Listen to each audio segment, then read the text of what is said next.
पूछ रहे हैं और सबके जहन में ख्याल आ रहा है कि ये इतने पिंडी तक कैसे पहुंचे, मलिर तक कैसे पहुंचे, हम एंगेज क्यों नहीं कर रहे। एंगेज किया था हमने रात को भी 3:30 बजे लाहौर के ऊपर एंगेज किया था, बट उसके एंगेजमेंट के फ़ौरन बाद जो हमारा वेपन सिस्टम था वो उसका जो वार्निंग रिसीवर ऑन हो गया था,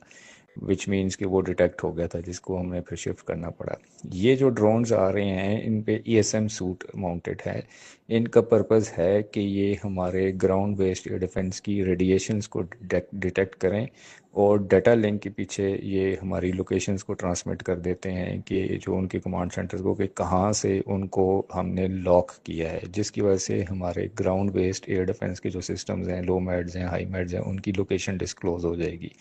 इसलिए कल रात जब उसको पहले एक्टिव हमने इंगेज किया विद हार्ड किल, जिसको कहते हैं कि ड्रोन को हमने मिसाइल से मारा ग्राउंड बेस्ड एयर डिफेंस से,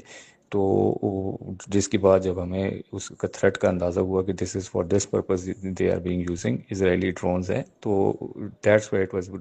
डिसाइडेड कि इनको long range air defence systems जो कि मिसाइल गाइडेंस सिस्टम्स पे वर्क करते हैं उस पर हमने नहीं एंगेजमेंट करनी। इनको आइदर हमने सॉफ्ट किल, जिसको हम कहते हैं, थ्रू जैमिंग इनको गिराएं, या फिर ये जब ज़रा नज़दीक नीची रेंज में आए तो इनको हम अपने और लेकिन वेपन सिस्टम्स और जो गन वेपन सिस्टम्स हैं उनसे हम इनको शूट डाउन करें। तो ये प्रोब कर रहे थे और ये प्रोब करते हुए ये लॉइटर हुए हैं, but they have been continuously monitored. इनका रूट आने का सारा वो कर रहा था, बट इसको engage through long range air defence missile system से नहीं किया गया डेलिबरेटली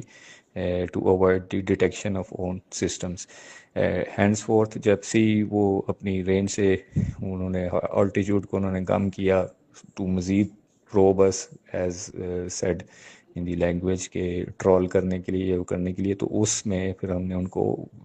जो एक एक गन से और लेकिन एक एक गन से उनमें उनको गिराया। Thank you.